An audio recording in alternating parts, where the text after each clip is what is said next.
Hey everybody, and welcome back to Let's Play Queen's Wish 2. So we have just arrived in our first of many forts, first of 7 to be precise. Let's see, is that true? 1, 2, 3, 4, 5, 6... Oh yeah, and 7 of course, including the one we're currently at. So that checks out.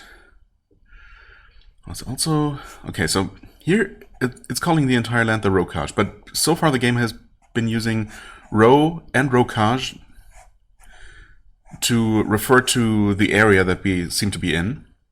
And Ro can additionally mean the people who live here, I guess. Presumably including all of the sub-tribes.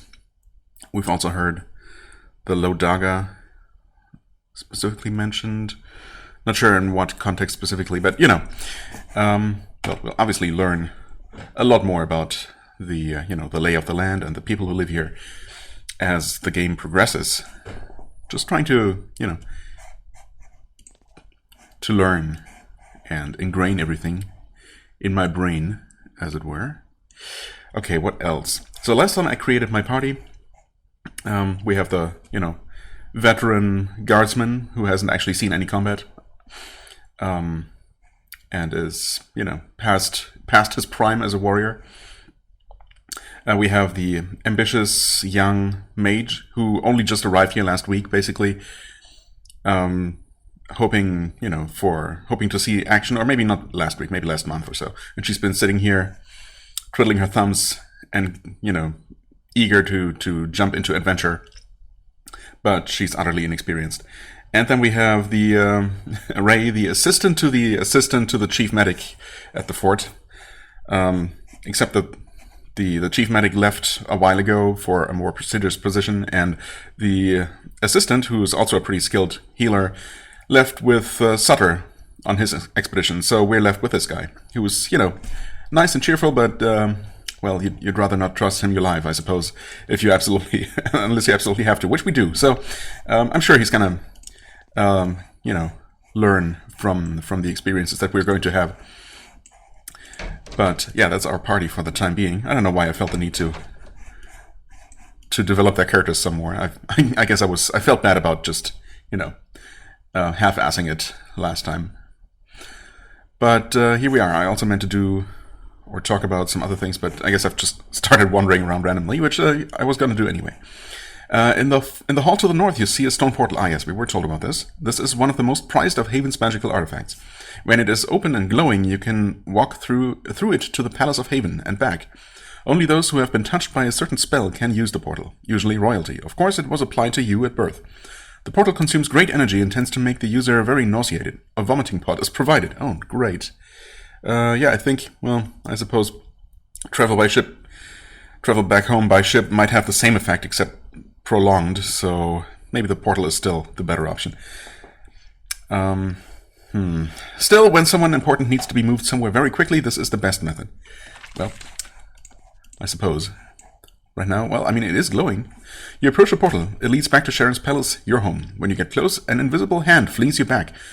You have to have the Queen's permission to walk through this portal. When travel through it is allowed, you will be told. Until then, you are stuck here. I mean, it's not like I was trying to leave or anything, game. Oh, there is stuff. Some copper. Not a lot, but right now we can use absolutely everything. Okay, there are stairs up. I'm going to take a look at that momentarily. Right, the one thing I meant to look at... Oh, also, well, I guess it's kind of connected. Also, why are we missing a tiny amount of health?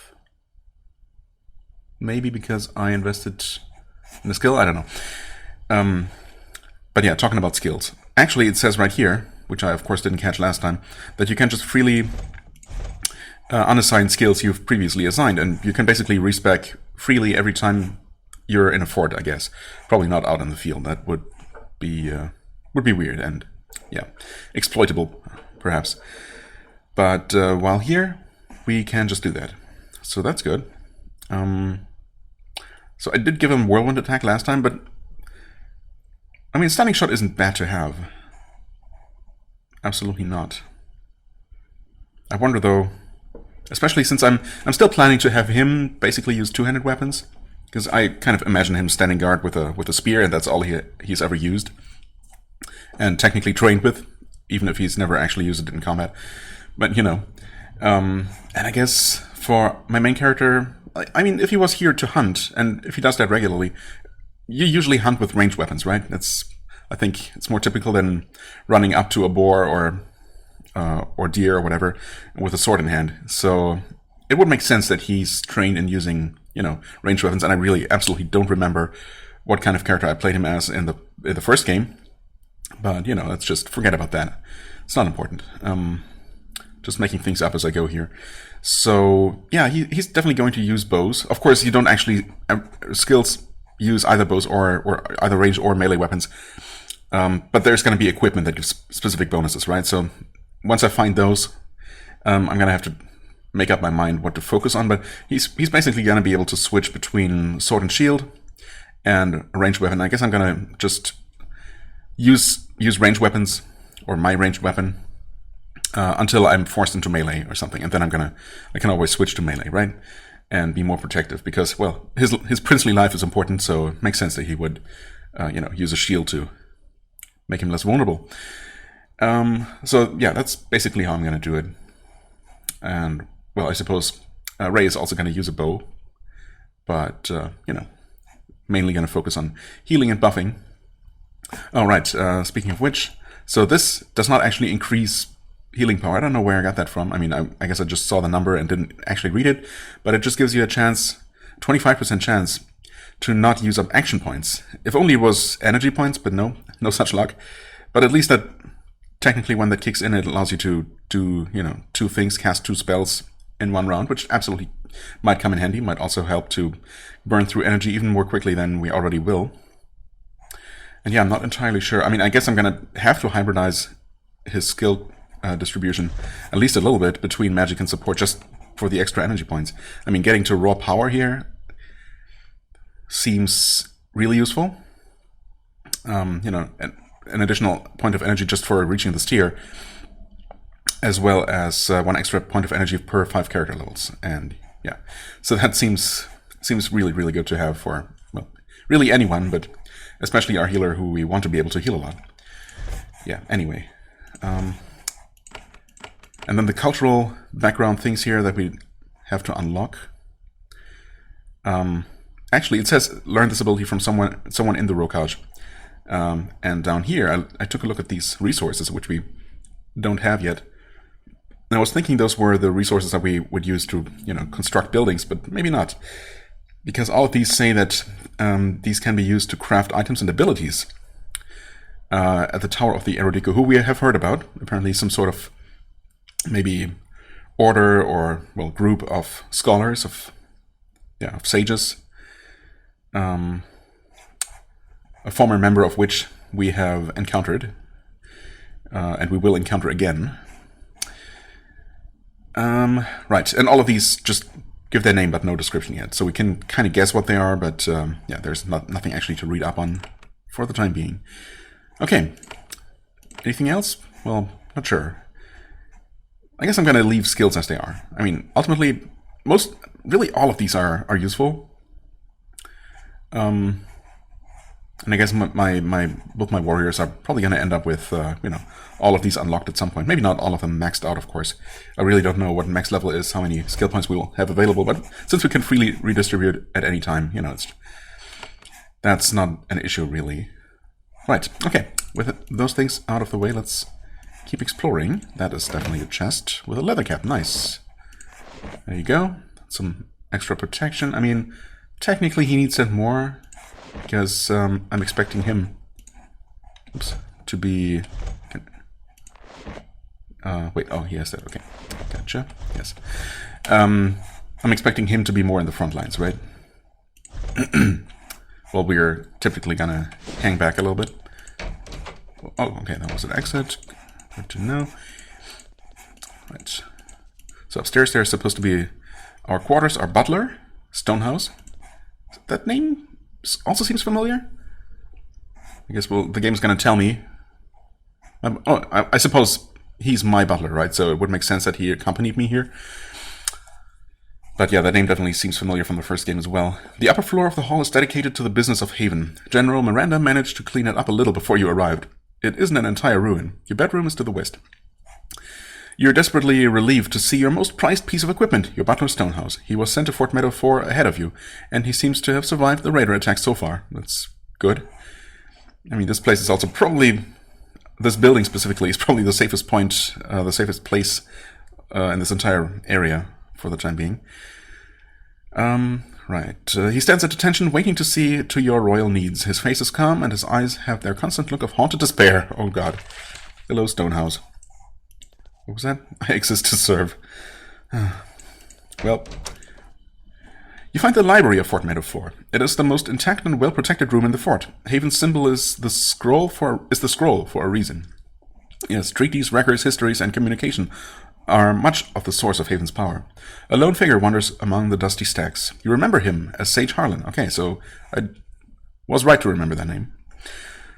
He was one of Miranda's assistants back when she was but a lowly chief on Sacramentum. When Harlan sees you, he turns and bows, his arms heavy with a load of delicately balanced scrolls.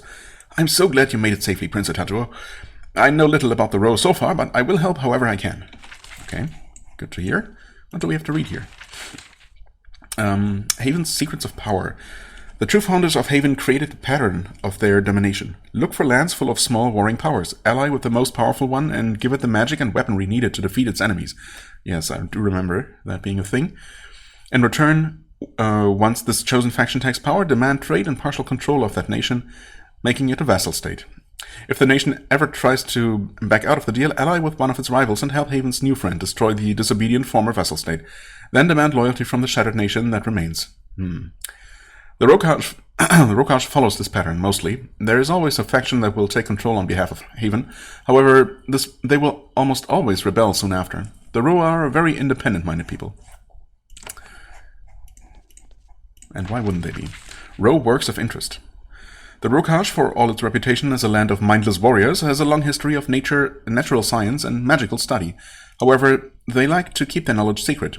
We have heard of some intriguing titles Haven should copy. Their Erudico continues to do research, though its pace has slowed during the recent decades of neglect by Haven. We have heard of books called Erudico. Do I call it Erudico or Erudico? I'm going to go with Erudico. Well, in before I pronounce it differently immediately on the next opportunity. A book called Erudico Principles, Erudico Earth Law, and books called, and Erudico Sky Signs. Of course, these can probably be stolen from Erudico halls. Maybe traded for? Well, I suppose if they want to keep them secret, they wouldn't trade for them, but, well, we'll see. I'll keep an eye out, I suppose. The shamans of the Kranas Woods have started to actually write down some of their centuries of natural study. We have not yet found a copy of the work Beasts of the Groves. Look for one where their shamans reside. A few of the stone masters of the Low Daga have noted interesting qualities of the rocks they dig up. Look for a copy of Layers of Stone in their workshops. The mist talkers, of the High Letha have also begun to write down some of what they have learned.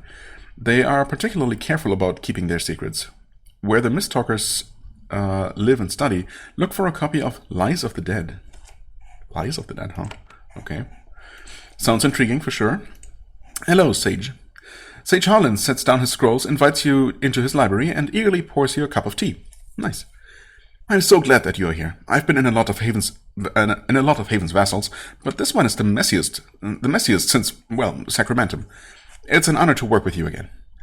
As you talk, Stonehouse pokes his head through the door behind you. Aw, he must be lonely. What? Oh no. I should have talked to him first, huh? That was actually really rude of me, just walk past him. Oh no. Surely they put this line here, just in case someone talks to Harlan before Stonehouse. Wow, now I feel bad.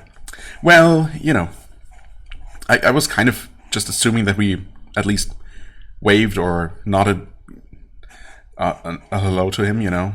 But, well, we have met before? Let's not ask that. I remember you. Well met. I am gratified that you remember me, and I am happy to be of assistance again. I don't have a blade, but I have knowledge. I can help direct the blades to where they would do the most good. Great, except that you just admitted that you don't really know much about this place yet, but, you know, we're in the same boat, I suppose. What do you do for Haven? I want to know more about the Rokaj. Tell me about the beliefs of the Rokaj specifically. You're trying to help. I know that he's just going to tell me to deal with the lighthouse first.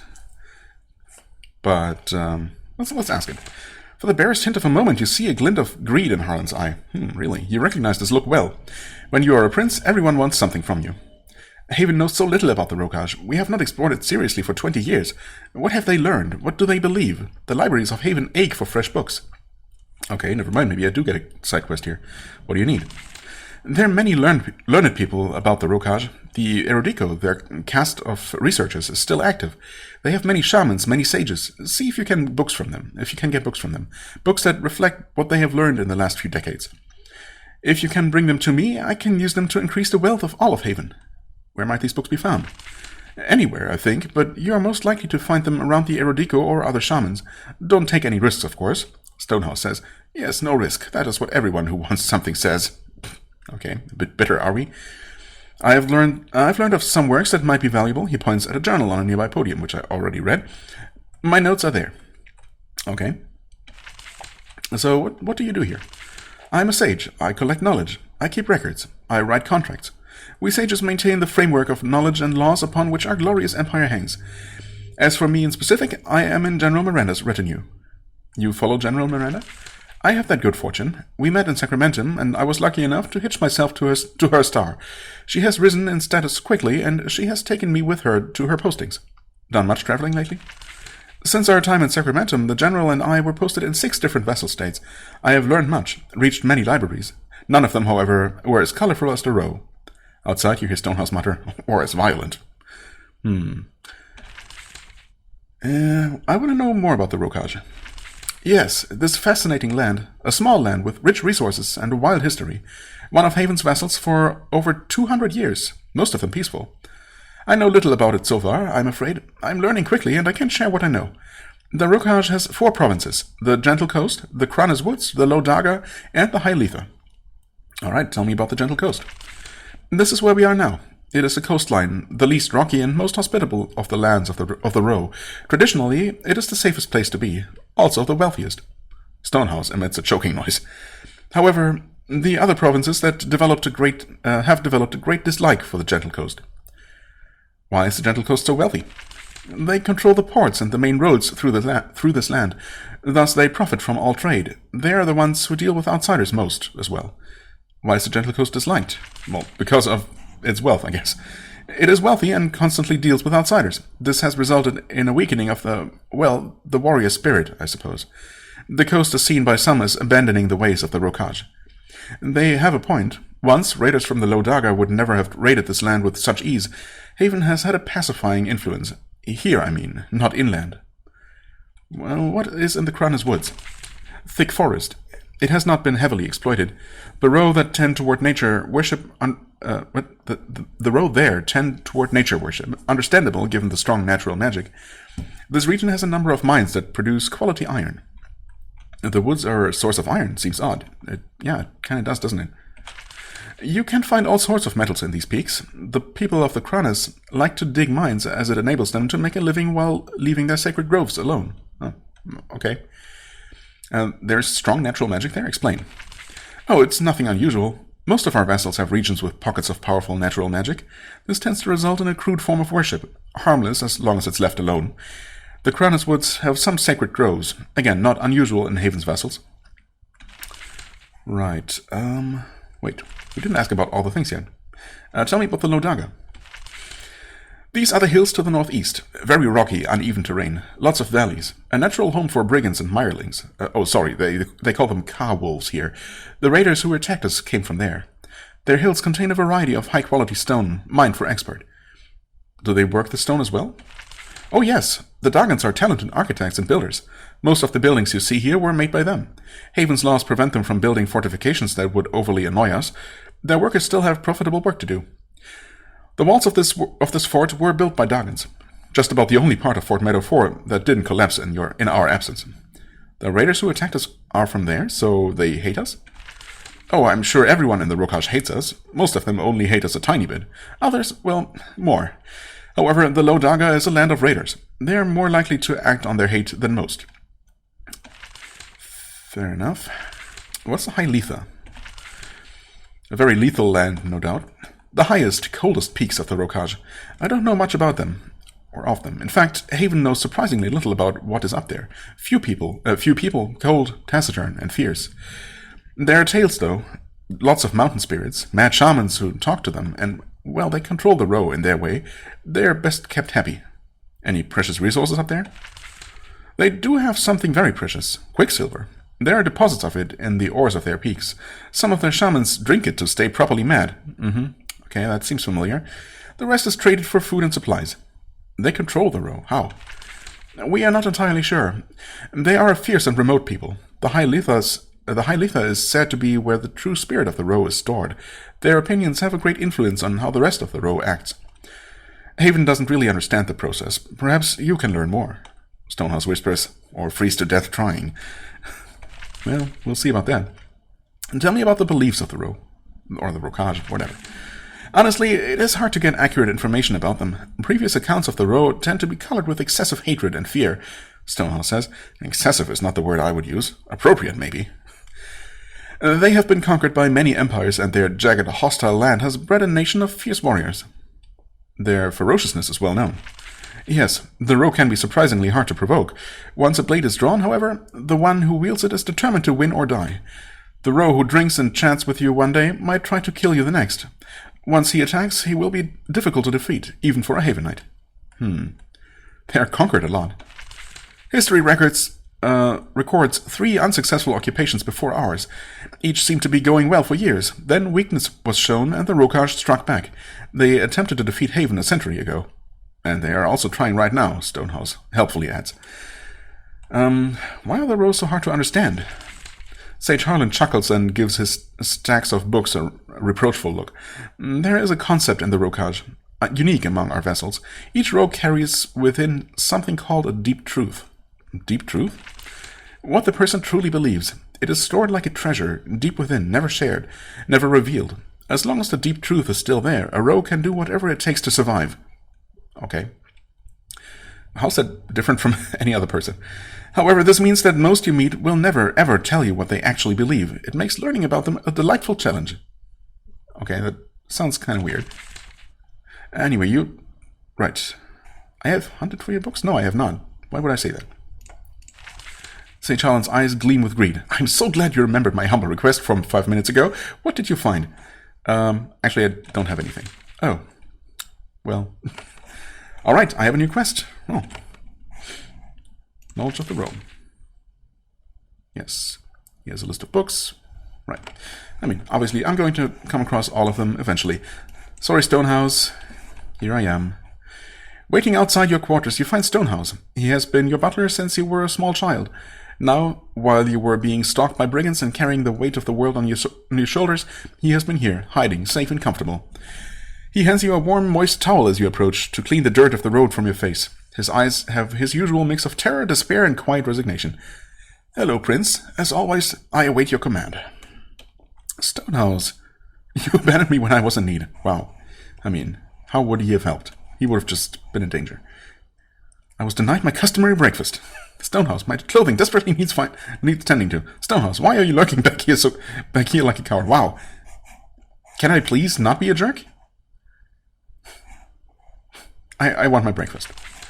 I'm so sorry, Prince. Prince Sutter directed me to come here and prepare your rooms while you were at... your rooms? Okay. While you were at the port. I would have rushed to your side, but being impaled by savage brigands would have delayed your meal indefinitely. Fair enough. I apologize. I know you were doing your best under very difficult circumstances. Okay, now we get a chance to be nice. Remind me to have you flogged when we are home. What? As long as you are very sorry. As long as you're very sorry. I'm assuming that these are mostly... supposed to be meant jokingly because, we've known each other, well, I've known him all my life, and, I will give you just this one chance to redeem yourself. Let's go with, as long as you're very sorry. I am sorry, Prince. Regret consumes me. Guilt devours my insides. Though I am unworthy to ask, is there anything I can do for you? Well, any messages? I go downstairs to check the mirror frequently. It's currently silent, yes. I have a job for you, do I? What can we tell him to do. Of course, the Queen has had me join you on your long travels to make sure that you are presentable. She wishes for a certain image Haven's envoys need to project when dealing with our vessels. How may I be of service? I've had a hard journey. I need a refreshing beverage. My armor and weapons must be polished. If only that actually made them better or something. I need my clothes cleaned and pressed. Let's ask about the weapons and armor. Indeed, the Rokash exist in a state of constant warfare, so I brought my best polishes and brushes. It will be done. Oh, okay. Thanks. What about information? Stonehouse nods. You have always used him as a conduit to find out what your family and the lower classes are thinking. You can get a variety of information from him. All right. Are we making progress bringing civilization to the Rokash? Not yet. Right now I'm still gathering my basic supplies. I can only provide the standard living of a very poor merchant of a very successful peasant. Or a very successful peasant. What does my mother think of me? I am unable to determine either way. You have not acted decisively for or against the interests of Haven. Right. Not yet. Do I have a reputation for strength or weakness? I am unable to determine either way. You have not acted particularly kind or particularly cruel. What do the people of the Rokash think of me? From the rumors I hear, you have caused the Rokash to hate and distrust Haven more than they did before. What? What have I done? So if you care about their opinion, and you shouldn't, there it is. How am I progressing in reclaiming this colony? Your work is barely begun. You should speak with General Miranda and learn how to rebuild this fort. Right. Fair enough. I don't know how regularly I will remember to come back and talk to him. And, get the latest status update, but maybe I will. General Miranda and Stonehouse, working together, attempted to set up quarters for you worthy of a Prince of Haven. Of course, they failed. The meal left out for you is cold, and the cask of wine left for you is a subpar vintage. Could be worse. Your wild youth left you with a bit of reputation in the known lands. As a result, you do have food and wine, and the bed has proper sheets and a pillow. You can rest in beds like this one to recover your strength. A chest waits in the center of the room, doubtless full of equipment necessary for survival. Really? Is it gonna be full, though? When you're on a quest and receive a reward item you can carry, it will appear in this chest. You can't carry. Oh. Okay, that's convenient. Don't know if that's a change from the first game, or if it's always worked like that. Anyway, finally we have a proper weapon. How much better is it? 9 to 13 versus 6 to 8 damage? Yeah. Doesn't have the speed bonus. I guess because the ceremonial blade is relatively lightweight. Maybe it counts more like as a dagger. And daggers give a speed bonus. But I do like the extra hit chance. Missing definitely sucks. So yeah, let's go for that. I mean, this one can be sold, so I will do that. We do have an extra shield actually. But oh well, I suppose he could absolutely use a shield. What about her? This is a main hand, okay. But no, she will actually use the Amethyst Orb, of course, offhand item. In fact, eventually he will have access to arcane gear as well, so... Let's see here... Mental Resist. I mean, Mental Resist is useful for sure, and it provides some protection as well. But for now, she gets that one. Bronze Spear is what you already have. Right, so we'll just try to sell that, I guess. You have a bow. You don't have a bow, but you don't need one. Everyone else has the same crude bow, right? Yes. Take the coins, of course. This armor will block half damage. But you're... Oh, I see. Oh, we have a wood buckler. This is a wood shield. Yeah. Will block half damage. You haven't built enough carbonates to maintain. Okay, so I can use it, but it's not as good as it could be. So right now... It also gives a speed penalty. I see. Well, I guess I'm not going to use it then. Maybe I will eventually, but for now it seems like it wouldn't actually help a lot. Let's see, 4 and 2 versus 3 and 2. It also has a slot, of course. Not sure how readily the upgrade items, whatever they are going to be available. Runes or something.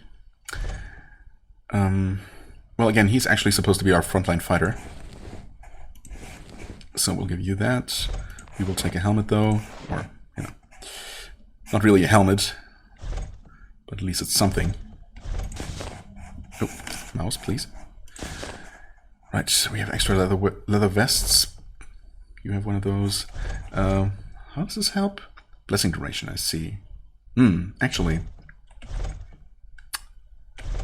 Wait, Tier 1 arcane gear. Right, he cannot use that, but he will eventually. In fact, didn't I invest... Wait. Oh, I guess I didn't. Well, why don't we do that, actually? Why don't we change something about that? Do we really need this? I don't think so. I thought it was just a straight-up heal increase. And yeah, I would have absolutely taken that, but it was just a chance to not use action points. I'm going to give him this instead, which does allow him to use Tier 1 arcane items, also increases his energy, which seems all but necessary. Yeah, alright. Oops. I keep wanting to press I for inventory. I is for use item, though. I guess I could rebind that. What about the U button? Is that U? No, that's not. No, U is for abilities. Okay. Right, I also meant to put that there, so it's on the same hotkey as Atantuo's, making me less likely to get confused about that kind of thing. Wait, why is this usable? But huh? That puts me in combat mode. Okay, so why is this displayed as being usable, whereas for him it's not? Neither are any other abilities, for that matter. Huh. Okay, I don't know. Doesn't matter, probably not. Keyboard shortcuts. Yeah, use usability. Do I need a shortcut for that? I kind of want... Wait. Oh, of course, you can... No, it's fine. I'm gonna get used to it. G for inventory. Because obviously I'm gonna... My muscle memory also is to press G to pick up items, and it's gonna be the same menu, right? Is it though? I guess we won't really pick up items from the environment. That's not how this game works. You only take items from objects, and that opens the inventory automatically. So I guess technically I could change that. Well, maybe I'm gonna think about that some more in between episodes. For now, I suppose it's not that important. Anything else though? Leather vests. Alright, I was going to give him this. I mean, one less physical, but a lot more magical defense. Blessing duration should also be useful, of course. It also absorbs more. Well, it's just a higher tier kind of piece of equipment. But yeah, makes more sense for him to have that. I suppose we don't really have a use for these extra lower level leather vests. He has a better one. Right. Okay, and I'm going to keep this shield here because I can't use it for now. Alright. Let's quickly take a look at these rooms. There's more stuff. Okay. More money, specifically. And that seems to be it. Well then, we have our quest. We actually have a side quest as well. Okay, we've been everywhere around here except for this one tile. How did I not see that? Okay, there we go. Now let's take a look around this place, but I mean, there is not supposed to be anything here, really. Not yet. We're expecting to really find any NPCs. What can we do here? You need to get permission from General Miranda before you can order for buildings to be built. Wow, I need permission from Miranda? Excuse me? Who's the prince here? I mean, it's not like I have any resources, so... There's that. There's a neglected guard tower in this corner of the fortress. Normally you would expect to see ballistas and watchful guards upstairs. These days, who knows what mess you will find. The lower level is dusty and empty. The floor is scratched and worn. Whatever work was done here, the equipment was removed some time ago. You will need to find a use for this open space. You can build workshops and other useful structures on open wood floor. Each fort will have a free area you can build on immediately. Oh. Okay. Place buildings and shops. The general of the fort needs to tell you how to do this. Yes. We are useless. We've forgotten everything we learned on Sacramentum. Okay. Come on. Okay, that's outside. There are a lot of plots to theoretically build on once we are allowed to. Okay, but for now there's really nothing to do. Well then, let's look around outside some more. Save the game. And basically... Hello?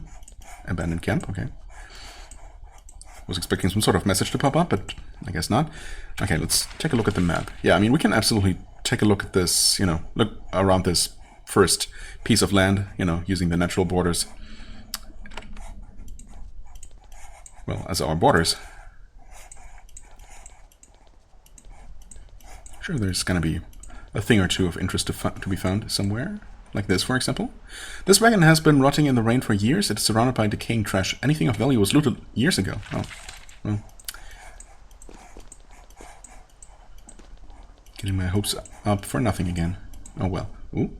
This overgrown ruin has been here for a long time. Your hunting guides steered you and Sutter away from it. They gave ominous warnings about it being haunted, not good. Sutter was more interested in hunting things like he could eat, so he steered you away. He's not here now. Well then. You know what that means.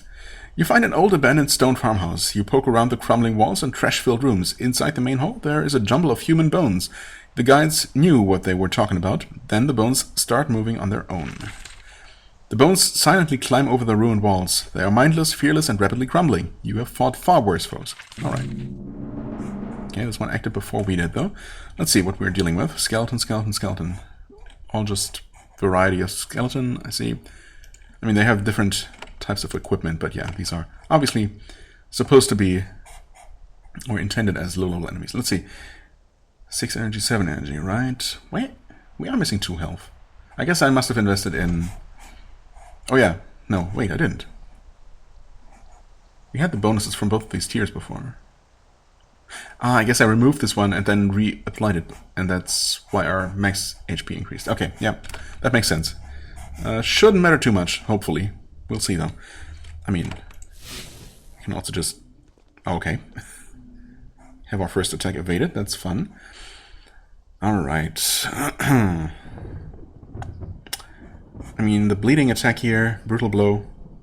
Well, I mean, we're not going to benefit from the bleeding, I'm guessing. Right? They have 100% bleed resist. That makes sense. But the extra damage is still going to work. So, let's see. Bleeding immune, yes. Only 11 damage.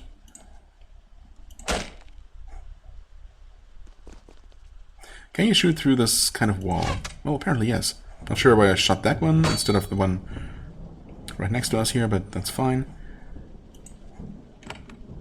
That's not what I want to do. That should hit 3 enemies, but none of us. And then 2 of them evaded. Wow. What luck. Okay, if I take another step, I'm going to lose my turn, because that's how this game works, unfortunately, but... Okay, that was relatively effective. I guess you can do the same, actually, to hit those 3. Nice. We should probably heal you.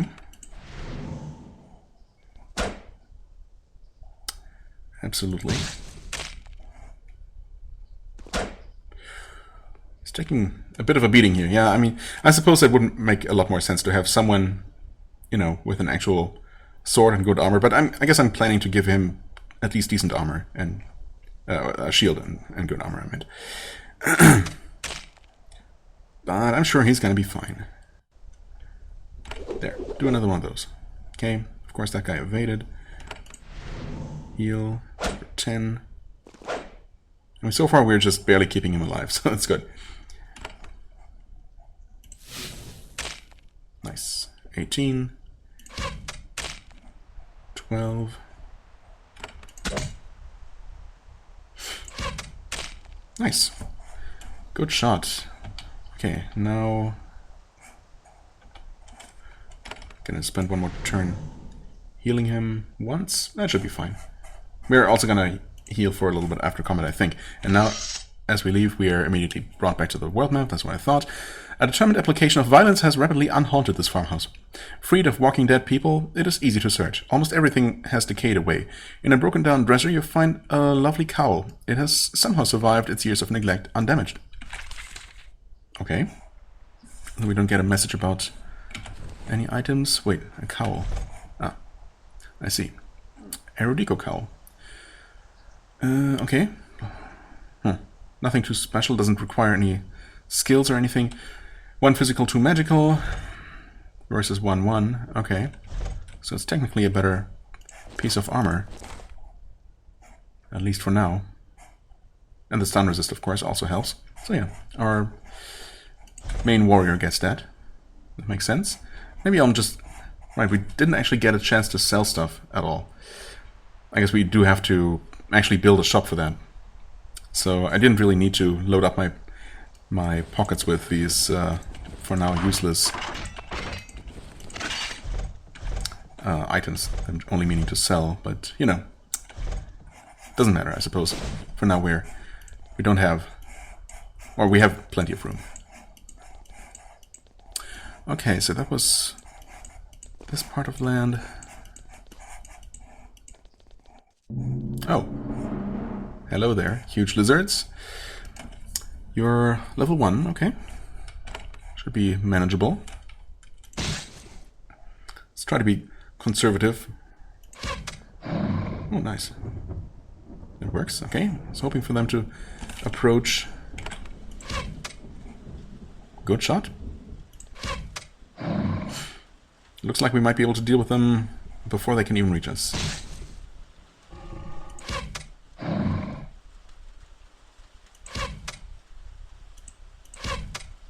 Yep, just like that. I am going to switch him back to his spear just so I don't forget. And that was that. Easy enough. It really does seem though like combat is not really going to contribute much to our leveling up. Unless enemies start giving a lot more experience. And I've actually been wondering if enemies giving experience is maybe a change from the first game. I feel like maybe one of my criticisms, and probably not just mine, might have been that enemies did not actually give any kind of experience. They did drop money, I suppose, and maybe the occasional item, even. Probably mostly money, though. But they might not actually have been giving experience, and thus, you know, combat felt less rewarding. And I suppose even adding just 1 XP per enemy, you know, makes it feel like a bit less of a waste of time. Just it's mostly a psychological thing, I suppose. 90% of your experience is still going to come from quests and actually clearing areas. But yeah, at least now combat is not entirely worthless. You know, when you're just dealing with enemies that are not even directly in your way.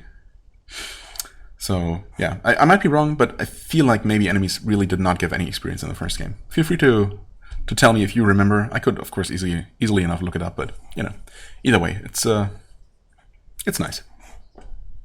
And nice that they do now, that is.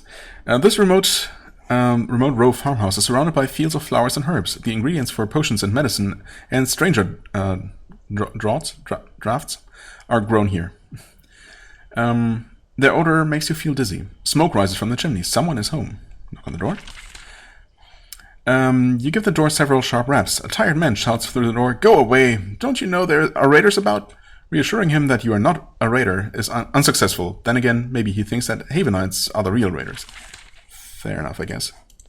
Okay, briefly getting hopeful that I might be able to sell stuff here, but I don't even know if that's a thing, that if you can just sell to random merchants anything you like. You meet someone. You have found another band of raiders. They're surprised that they are still... you are surprised that they are still lingering around. Their mission depended on speed and surprise, yet here they still are, getting killed by you. They must be protecting something nearby. You can't ask them what. They're too busy howling battle cries and charging. Okay. That's not a whole lot of them. And it seems like this time we're not dealing with any archers. Well, you can't reach them, so... Okay. Just one-shot them, that works. Oh, wait. You're not who I thought you were. In that case... I was gonna just use a shock spell to maybe one-shot these guys. one of these guys.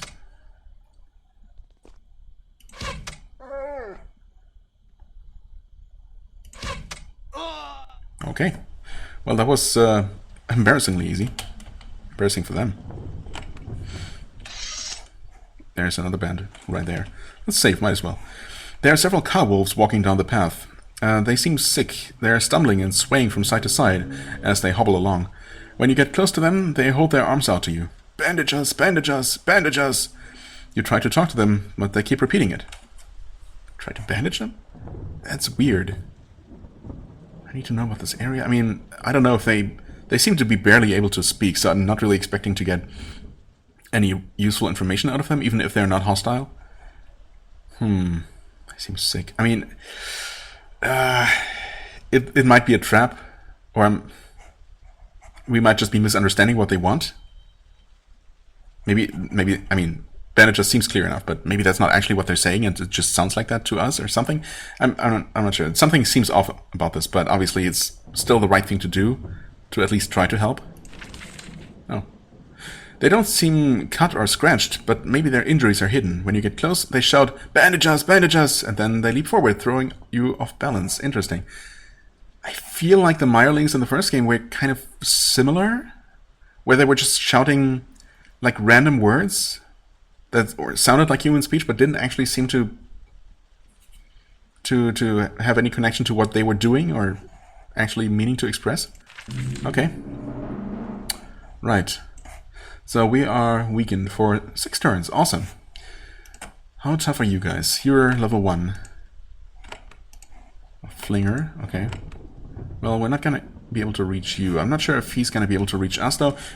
With any luck, he's going to approach, and then he's going to be within our range for a counterattack. Yeah, thankfully we're, even while weakened, we can still deal enough damage to take them out like this. Yes, okay, that worked perfectly. I'm gonna have you walk forward, use a shock against the flinger. Oh, he's quite a bit tougher, I see. Okay.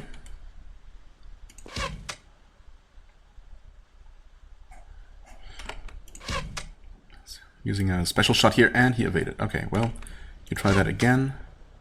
He evaded again! What? I mean, he only dealt 4 damage though, so I guess it's not that bad. Use a shock against this guy, just to get him out of our face here. Okay, you're gonna actually walk over there to maybe prevent that guy from reaching you.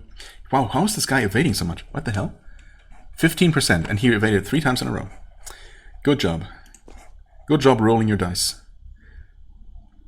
I'm just gonna shoot normally because, yeah, well, actually a special shot probably would have finished this one off, but okay, there we go. Obviously, his luck had to run out eventually. Critical for 10. Not that it matters. There we go. Okay. Switch weapons again. Exit combat. With a final whispered bandage us, the cow wolf expires. These strange creatures are mostly mindless, but they can memorize phrases of human speech to confuse their prey. They can be unnerving. Right, okay, so they're kind of doing that on purpose, I guess. Just saying random things on purpose. Specifically to confuse us. Or to, yeah. Okay, well, fair enough. Now I know. Of course, I'm going to keep falling for the same trick just in case they actually do need help in the future. So, yeah, well, it's just what it is. There is a rocky hill rising above you to the east. At the top, you can see a lighthouse. Even during the day, it casts a beam of light out over the sea. Well, not that you would actually be able to see it during the day, but okay.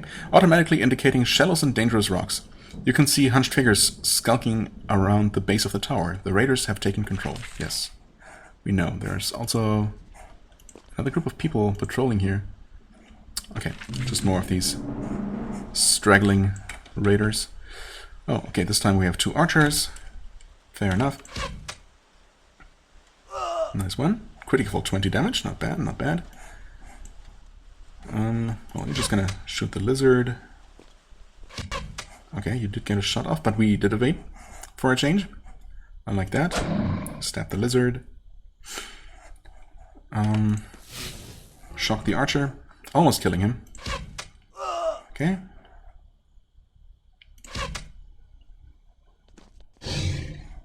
Alright, we got bit a little bit, not too bad.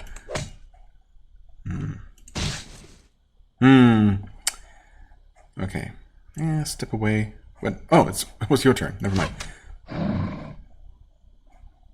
Why did I think it was his turn? I don't know. Shoot, and... Okay, getting bit a little bit here, but nothing too bad. Do you actually heal, or do you just recover energy? I thought I'd also seen some health restoration in between combat. Well, either way, we're not particularly hurt. It's all right for now. 50 minutes on the clock, okay. We might be able to finish off looking around this area. Well, we haven't really been north of the fort at all. So maybe there's a little bit more to do here. Okay, we can sneak here. This was the camp of a group of lost travelers. Then a mated pair of ferocious beasts tracked them here. Now you stumble upon the gruesome remnants of the scene. Oh, wow. Holy crap. Dire wolves, level 1, but very healthy. How resistant are you to mental? Only 20%. Okay, so we have a good chance to actually stun them, I guess. Well, or, yeah, stun or terrify them. I was thinking of sending one of them away. Although it's probably not a bad idea to just outright stun one of them. Right. You're going to terrify that one. Awesome. It's probably also absolutely worth buffing for this combat, just to make it go by a little bit faster. Now you're gonna run, but we're gonna focus on this guy, making him bleed first. 20 damage too, very nice. It wasn't even a crit. It might be worth healing him. I don't know what kind of damage we need to expect from these guys.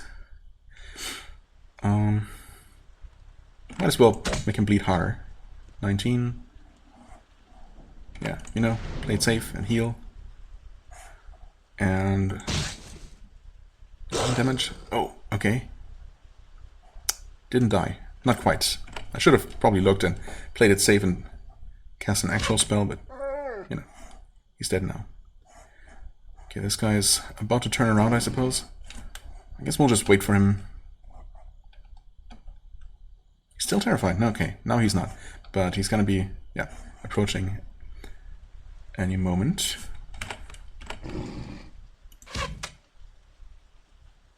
Okay, bleeding.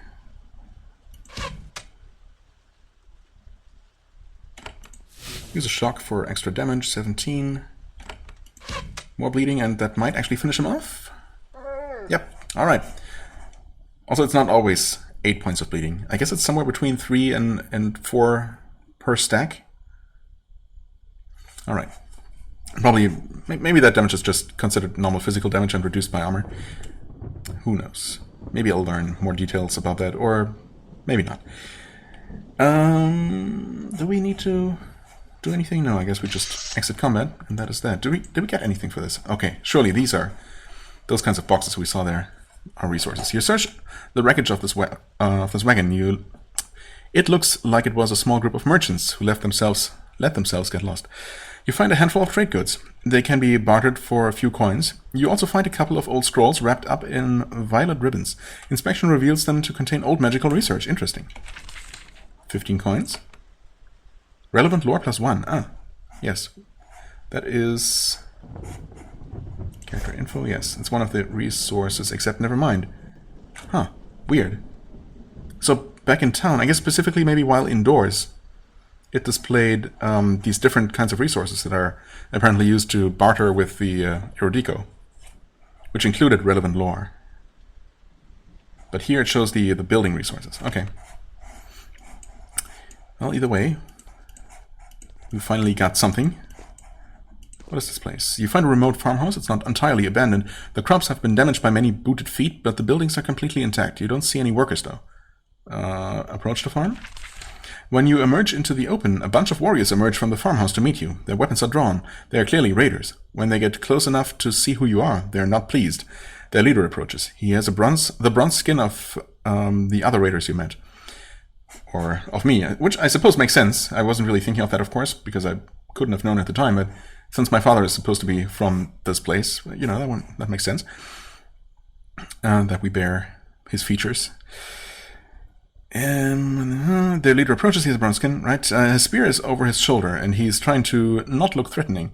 Hello, Havenite. This farm is our spoils. We don't want trouble with outsiders.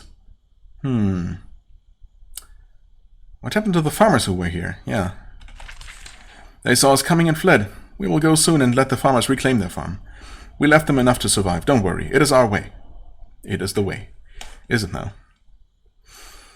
I mean, if they are actually raiders, and I suppose that is just literally what they are, I have no reason to just let them go about raiding, right?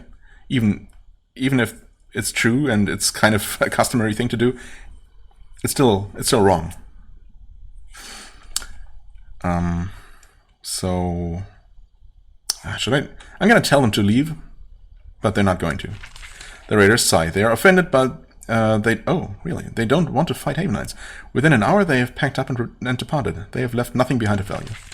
I suppose if I had actually decided to fight them, they would have. I would have probably gotten something out of it. I mean, certainly. Oh, search the farm again.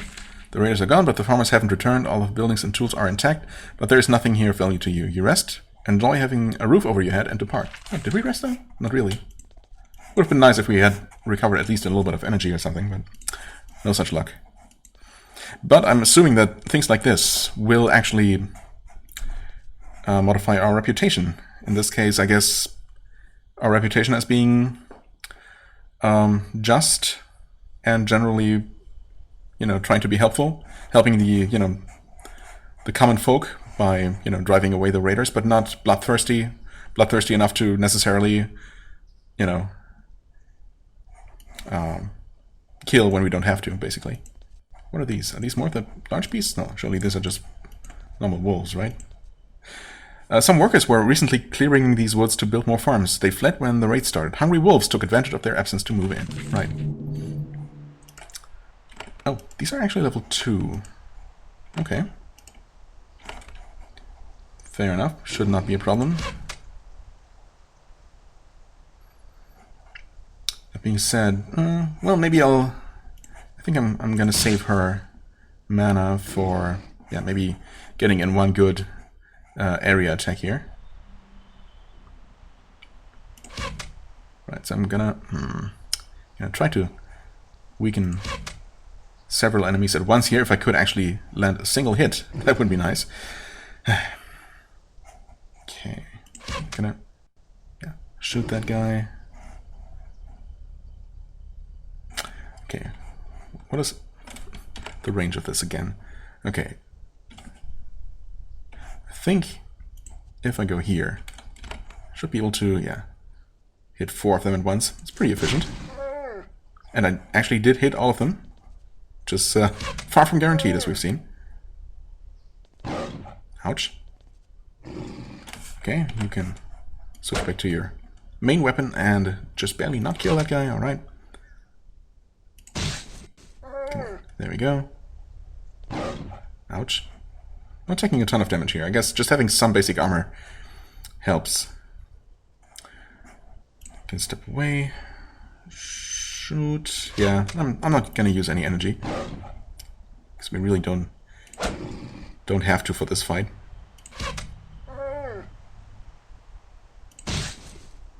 Gonna get one more attack probably, unless we get a really good crit. Okay, we evaded. Awesome. No problem. You search the dead wolves, but you don't find any treasure. Probably because they don't have pockets. Yeah, that makes sense. Of course, we could have technically taken their furs, but I suppose that's kind of a messy affair. That takes some time. It's not like you can just strip them off, open the zipper and, unwrap them. So yeah, that makes sense that you wouldn't get anything out of fighting wild animals. Anyway, save here because I haven't in a while. Okay, and we just almost reached the 1 hour mark. We have a little bit more to look around. Actually, there's a river here that's not really on the map at all. Interesting. So maybe there isn't a whole lot more to explore. If we want to stay inside the bounds of the, these natural boundaries. Okay, we get some snakes over there. And here's the northern mountains. There's another river. Okay, okay. Good. So yeah, the map is not 100% accurate. There's actually a little river going like this, I suppose. But that's fair enough. Seems like there's not a whole lot going on over here, except probably going to find something of some interest over there, for sure, in fact. But, of course, we are supposed to actually head over to the lighthouse, and we're going to do that next time. For now, I'm going to just quickly return, because obviously we're going to want to start that kind of expedition fully rested, which we are right now. So next time, we're going to head out there and actually deal with the first main quest, which is probably going to open up a lot more of the game for us once we finish that one. You know, we're probably gonna get some initial batch of building resources, and we're gonna be introduced to this whole base building mechanic. But well, we'll see how long that first mission even takes. And I'm still not entirely sure if I'm not gonna make a beeline for the port again and see if now at level 2 we can actually deal with the mage. I mean, he's level 3 and really healthy, so it definitely makes more sense to actually liberate the lighthouse first. Yeah, let's not waste a ton of time trying to do unreasonable things maybe, and actually do what the game wants us to do. Yeah, it just makes sense. Anyway, for the time being, I thank you very much for watching. I hope you enjoyed. If you did, please hit the like button, leave a comment, and I shall see you real soon. Bye bye.